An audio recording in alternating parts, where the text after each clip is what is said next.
TikTok এবং লাইকির মতো কিছু অ্যাপস ব্যাপকভাবে জনপ্রিয় হয়ে উঠেছে। এ সমস্ত অ্যাপসগুলো আমাদের দেশের যুবক এবং কিশোরদের জন্য যেন মরার উপরে খড়ার ঘায়ের ভূমিকা পালন করছে। চেতনা এবং আদর্শ বিবর্জিত একটি প্রজন্ম বিনির্মাণ করতে যেন সহায়তা করছে এই সমস্ত অ্যাপসগুলো। সুপ্রিয় দর্শক, আমরা জানি যে সমস্ত অ্যাপসের মাধ্যমে বিনোদনের নামে বিভিন্ন ধরনের শর্ট ভিডিও ক্লিপ তৈরি করে থাকে এক শ্রেণীর কিশোর এবং যুবকেরা। বিভিন্ন রকমের গানের অংশবিশেষ অথবা কোনো নাটক, সিনেমার ডায়ালগ কিংবা কৌতুক, এমনকি ওয়াজ মাহফিলের কোনো বক্তার বক্তৃতার অংশ কিংবা কোনো রাজনৈতিক সভা সমাবেশের কোনো বক্তার বক্তব্যের অংশবিশেষকে কেটে সেখানে অভিনয় করে ঠোঁট মিলিয়ে ভিডিও নির্মাণ করা হচ্ছে। আর এই সমস্ত অ্যাপস ব্যবহার করে এ ধরনের ভিডিও নির্মাণ করা আজকাল আমাদের সমাজের কিছু যুবক এবং কিছু কিশোরদের নেশায় পরিণত হয়েছে। তারা যেন এগুলোর পেছনে প্রচণ্ডভাবে উন্মাদ হয়ে উঠছে। প্রিয় দর্শক, এ সমস্ত ভিডিও নির্মাণ করার যে নেশা যুবকদের মধ্যে, তরুণদের মধ্যে আমরা দেখতে পাচ্ছি, কিশোরদের মধ্যে আমরা দেখতে পাচ্ছি, এর মাধ্যমে তারা শিক্ষার প্রতি, পড়াশোনার প্রতি অমনোযোগী হয়ে উঠছে, বাবা মার প্রতি অবাধ্য হয়ে উঠছে। কিশোর গ্যাংয়ের মতো অপরাধ সংগঠনের অনেকগুলো প্ল্যাটফর্ম তৈরি হচ্ছে। আমাদের সমাজ ধ্বংস হচ্ছে, পরিবার ধ্বংস হচ্ছে, আমাদের ভবিষ্যৎ প্রজন্ম তারা ধ্বংসের দ্বার প্রান্তে চলে যাচ্ছে।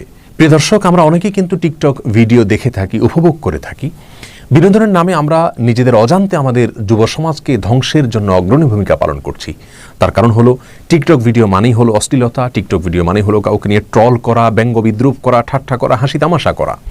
মুসলিম তো বটেই, একজন সুস্থ মস্তিষ্ক সম্পন্ন মানুষ কিন্তু কোনো মানুষকে নিয়ে ট্রল করা, ব্যঙ্গ বিদ্রুপ করার বিষয়টিকে এটা তার জন্য উপভোগ্য মনে করতে পারেন না। বিনোদনের নামে এই কাজটি তিনি কখনো করতে পারেন না।